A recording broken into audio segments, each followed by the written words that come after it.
کیا مرد کی اتنی وفا کافی نہیں کہ وہ چار کا قانونی حق رکھتے ہوئے بھی زندگی ایک پہ گزار دیتا ہے؟ حرام تعلق کبھی حلال نہیں بنتے۔ ہوا وہ آپ کے چاہنے والے آپ کو سحری اور فجر کی نماز کے لیے ہی کیوں نہ اٹھاتے ہوں؟ اور کچھ عورتیں اتنی خوش نصیب ہوتی ہیں کہ ان کے پسندیدہ مرد ان کو پانے کے لیے دنیا سے لڑتے ہیں اور اللہ کے آگے روتے بھی ہیں۔ ہم ایسے معاشرے سے ہیں کہ اگر عورت اپنے شوہر کا دل جیت لے تو اس پر پہلا الزام جادو کا لگا دیتے ہیں۔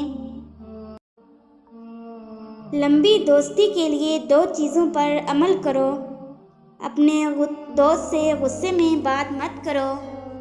اپنے دوست کی غصے میں کی ہوئی بات دل پر مت لو۔ 3 کام اللہ کو پسند ہیں۔ نمبر 1، ٹوٹے ہوئے دلوں کو جوڑنا۔ نمبر 2، دل نہ چاہتے ہوئے بھی معاف کر دینا۔ نمبر 3، کسی کے گناہ پر پردہ کرنا۔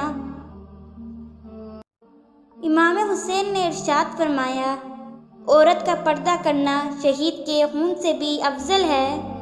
حضرت رضی اللہ تعالیٰ عنہ نے فرمایا، اللہ تعالیٰ کبھی 2 مخلص لوگوں کو جدا نہیں کرتا۔ جدا تب کرتا ہے جب دونوں میں سے کوئی ایک منافق ہو۔ اللہ کبھی مخلص کو منافق سے نہیں جوڑتا۔